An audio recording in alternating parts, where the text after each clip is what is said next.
Hi everybody, Paul Swearingen here, the nonpartisan evangelical, hanging out in my backyard on a beautiful, beautiful Fresno day.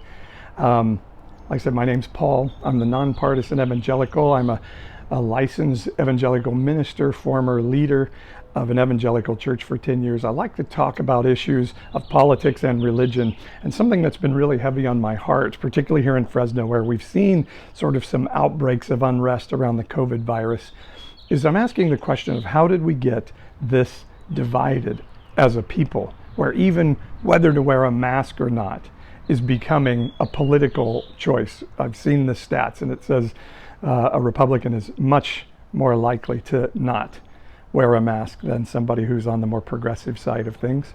And for those of you who are still joining in right now, welcome. And I don't want to get too ahead of myself, but I'm talking about the division in our culture and why we're so separated, even around masks in a virus. What is the issue going on there? And so here's what I've been thinking about. What is the most divisive issue in our culture? As an evangelical minister, I can tell you abortion, without question, is the most divisive issue in our culture. And so because of that, some people tell me all the time, stop talking about it. It's just so emotional. But I actually just recently wrote a very long and detailed blog about it. You may have to read it in 1 or 2 or 3 settings, but it's on my website at npepodcast.com, nonpartisan evangelical, npepodcast.com. And I delve into the issues of abortion, the fact that it came up as a political issue, not a moral issue originally, that the Bible really is pretty silent on it, and that maybe there's another way for us to look at it. And I want to talk today about that second issue. I already did a live earlier this week on the fact that it raised up as a political issue, not a moral one. And I want to talk about what does the Bible say about abortion? Because if there's an issue that allows us to call people baby murderers as a Christian, I better make darn sure that that is the issue that is more important to God than any other. And he commands me to do so in calling that person the baby murderer and being willing and able and give myself permission to divide over it. And the other thing it gives us permission to do, and I hear this from people all the time, is when we elect somebody who's less than a spectacular human being or maybe not even qualified for the job, we say, I'm really uncomfortable when he tweets or when she does this, but abortion, but Supreme Court justices, it's so important, Paul. And so I asked the question of, if that's going to be my stance, do I need to make sure the Bible is clear that that's what I'm supposed to do?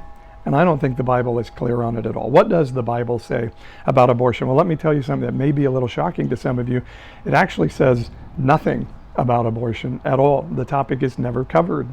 Sexuality, gender, roles in marriage, and all these other things that we can argue about, those are discussed in the Bible, but abortion, really never. And in fact, if we start in the Old Testament and look for something about abortion, all we can find are a couple of passages that seem to endorse it. There's one that seems to give an elixir that can be used to cause an abortion. And you can read more about that in my blog on npepodcast.com. In the New Testament, nothing. It's absolutely silent. And that's interesting because in the Roman Empire, which had come to dominate the area of where the Bible was written at that time, the practice of exposure of infants was pretty common. A father could take a baby and just leave it on the side of the road to die from exposure or be taken by another family or carried off by an animal. Pretty common thing. Jesus would have seen these babies lying around on the roads as he walked about in his life, and yet we never see a mention of it in the Bible. You would think if it was God's most important issue and the one that we were allowed to divide over and call people baby murderer, that Jesus would have said, right there, people, that's the issue that makes the Roman Empire a cursed empire. Yet, nothing, no mention. Now, is that proof in and of itself? No, it's not. So what else does it say about abortion? So my pro-life friends would say, well, there's a passage in Jeremiah 1 that says God knew us in the womb.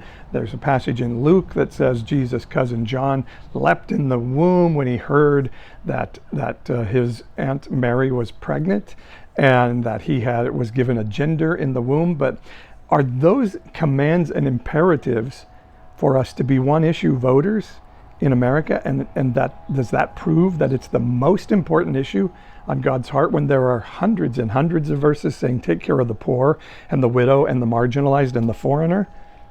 I find that a hard argument to make. So the question then is, how do those verses extrapolate together to make that a command? Well, I don't think they do when you consider that Jesus said this in Matthew 5. He said, you've heard it say, don't murder, which we all would agree murder is a bad thing. But Jesus said this, he said, you've heard it say, don't murder, but I say, don't call your brother a fool. He was saying, you can be right on the issue of murder, but if you allow yourself to marginalize people and call them names and be hateful toward them, then you're just as guilty. He says, if you call your brother Raka, which means you fool, then you're the one that's going to be judged with hellfire. Isn't that an interesting statement? And I think from that we can guess that if Jesus were on earth today, he would say, great that you're pro-life and have the right stance on abortion. But if you allow that to cause you to be able to call people names and be divisive and put them into marginalized, otherized categories, well, then you're as guilty of a sin, if not more, than the woman who decided to have an abortion.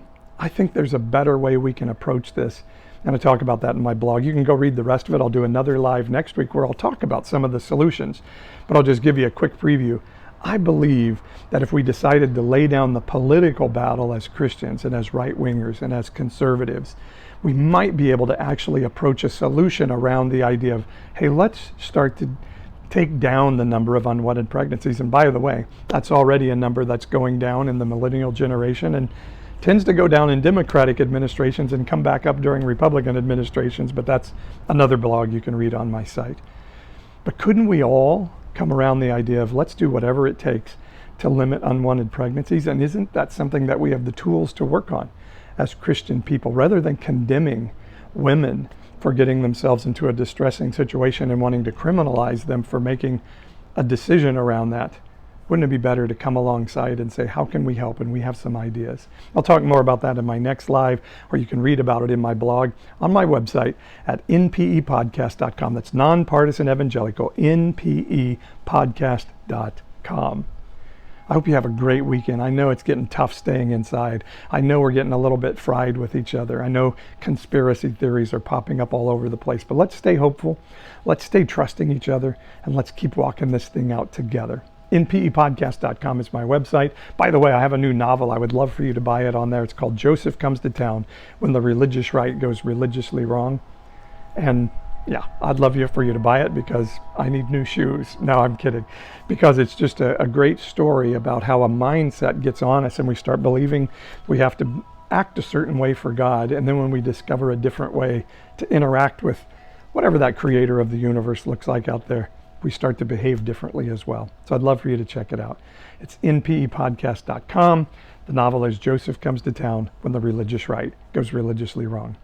I'm Paul, Nonpartisan Evangelical. Let your mindset be challenged and let your hope be hopeful. Because let me tell you this, God, however you believe God is outside of this space of our universe or inside the universe in here, that God is not mad at you. I promise. Talk to you soon. Have a great weekend.